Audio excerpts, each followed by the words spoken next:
Imagine your favorite social media site.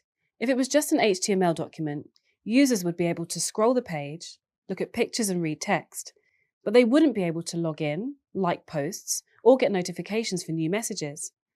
In order to allow users to do these things, they need to be able to interact with objects on the page, such as the reaction icons or the comment button. Or, let me put it differently. An HTML document must be represented in a certain way so that JavaScript code can query and update it. To do this, we use the document object model. In this video, I will unpack what the DOM is, how it is created, and how JavaScript interacts with the DOM to make sites dynamic. When your web browser receives an HTML page, it constructs a DOM to represent it. DOM stands for Document Object Model, and it is simply a tree structure or model of the objects in your HTML file. To understand the DOM, I want you to think of a simple HTML page. Remember that an HTML document has opening and closing tags for the document and the head, and inside the head tags you have title tags. Then you have the body, and inside the body there might be elements such as div tags. Okay, now let me guide you through how a DOM would be generated. The DOM has a series of objects, each representing a single HTML element. At the root of the DOM is the HTML object, and it contains the head and body object. From there, the head object houses the title object, and the title object contains its text object. The body object contains the two div objects. The first div houses the heading 1 object, which again houses its text object.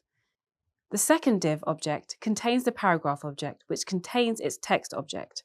In summary, all the elements in the HTML file are represented as objects in the document object model. I just took you through a very simple web page. Web pages typically have hundreds of elements.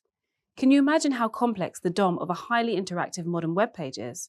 You as a developer can use JavaScript to access and modify the DOM to make your web pages dynamic. In fact, in a later course, you will learn how to access and modify the structure of the DOM and its elements in different ways.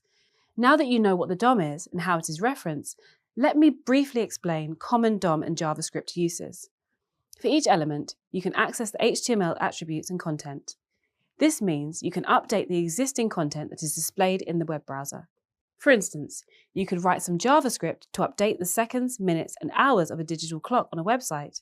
Or, if you develop a movie streaming website, you can write code that responds to user actions such as clicking, mouse over, scrolling, and so on. In this way, you can allow a preview of the movie to play when the user hovers the mouse over the movie's poster. Or, you can think of a login page. When users click the login button, you can disable the button so that it cannot be clicked again. The web application would bring them to a new web page or would re-enable the button if a login error occurred. You can even add DOM objects to dynamically add new HTML content to a live web page. For instance, you can add an error message to a form if the user inserts invalid data. DOM objects can also be deleted, which will remove the corresponding HTML displayed in the browser. Think of a to-do list on a website. You can remove an item from the list when the user clicks on it. Another major use of JavaScript and the DOM is to animate the HTML elements. This can be quite complex depending on the animation, but there are many libraries available that aim to simplify this. For example, when a page first loads, you can fade in the page contents.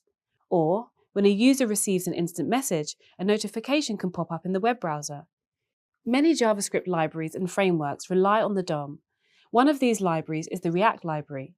By now, you know what the DOM is, how it is constructed, and the wonderful things web developers can do with it to create modern interactive websites. Next time you use your favorite social media site, think about how the DOM is working behind the scenes to change the color of that like button.